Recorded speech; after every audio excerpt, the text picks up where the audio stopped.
Hello everyone, welcome back to the course Digital Signal Processing. In the today's class, we are going to use one more important property to find the IDFT of the given signal by using DFT itself. Okay, so let us try to look into what is the procedure we need to adopt in order to find the IDFT of the given signal by using DFT formula itself. Okay, so we know that the IDFT of the given expression can be written as x of n is equal to 1 by n summation k is equal to 0 to n minus 1 x of k into omega n to the power of minus k into n, where n is taking the value 0 to n minus 1. Okay, so now let us try to what we can do is taking conjugate on both the sides. Okay, what I will be doing is taking conjugate on both the sides. On both sides I will do it. Both sides I will do it. So if I take the conjugate on both the sides, what we'll be getting is x of n star you'll be getting, so which is nothing but 1 by n. Anyway, it is a constant. I will take a conjugate on both the sides. It is nothing but k is equal to 0 to n minus 1 x of k into omega n to the power of minus k into n. I will take the whole conjugate on this. Okay, so if I take the conjugate on this, what we'll be getting is that is nothing but 1 by n will be remain as it is, summation k is equal to 0 to n minus 1. So since when you take this conjugate inside that, so what we'll be getting is we'll be getting x star of k into omega n to the power of c minus kn whole bracket, you'll be getting the conjugate will be getting. When you take this conjugate, what will be this will become omega n to the power of k into n, because minus will become a positive. Therefore, when you take the conjugate of this, omega n to the power of minus kn will become a omega n to the power of kn. So if I substitute that expression means, then what we'll be getting is 1 by n summation k is equal to 0 to n minus 1 x star of k into omega n to the power of k into n you got. Now if you carefully observe this expression, what is this expression? This expression is nothing but it is a DFT of the given signal. It is a DFT of the given signal. Only the x of in place of x of n, what signal you have is x star of n. So therefore, how I can write is it is nothing but 1 by n will be getting the DFT of the what is this? It is DFT of the x star of n will be getting.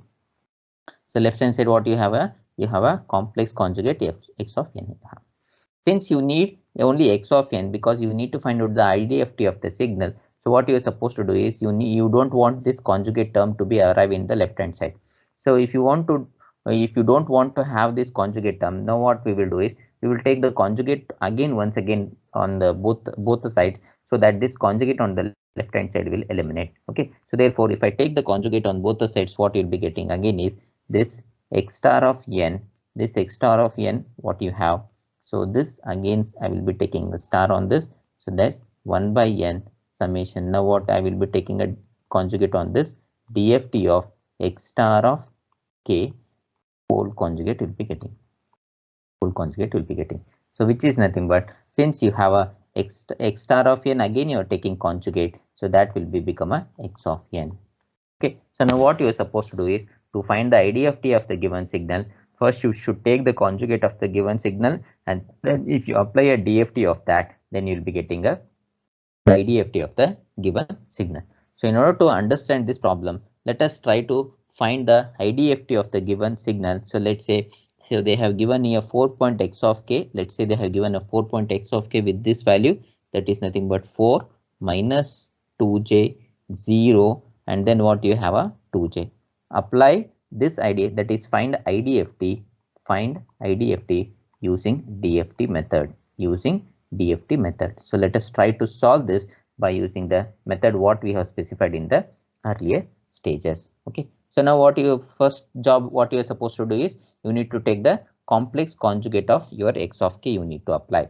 Okay, so first what is the step is the step 1. So the step 1 is you need to take the complex conjugate of this x of k you are supposed to take. So when you take the complex conjugate, we know that all the minus j term will become a positive j term, and all the negative j terms will become a minus negative j term. Since 4 it does not have any j term, so it will be written as it is, then this will become a 2j, and this will become a 0, and plus j plus j2 will become a minus 2j will become.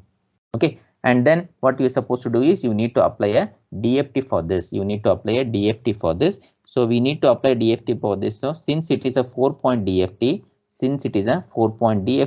what we can do is we can apply a linear transformation, that is by using a matrix method we can find the DFT of the given signal. So we know that what is that? That is nothing but x is nothing but omega n into ex.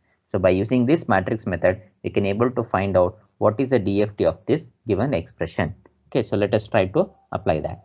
Okay, so when I apply this, so what you'll be getting is, when I apply this, you'll be getting that is nothing but the DFT of x star of k, DFT of x star of k. What is this? I should write a matrix. I should write a matrix. 1 1 1 1 1 minus j minus 1 j 1 minus 1 j minus 1, and then 1 j, and then minus 1 minus j. This is the matrix for the 4-point DFT. And then what is the values? What you are supposed to do is, so that is nothing but 4, okay, 2j, and then 0 and minus 2j. You need to do it. So when you do this, okay, when you do this, so what you are getting is, so the row value has to be multiplied with the column value. So when you do that, so what you'll be getting is, you'll be getting 4, you'll be getting 8, 4, and you'll be getting a 0. So this is the values what you'll be getting the DFT of this. Now what is you're supposed to do is, so we know that we know that x of n, that is IDFT, what is that? It is nothing but 1 by n, and it is the DFT of this. Of course we have find the DFT of this we have find, and for this you need to take the complex conjugate of this.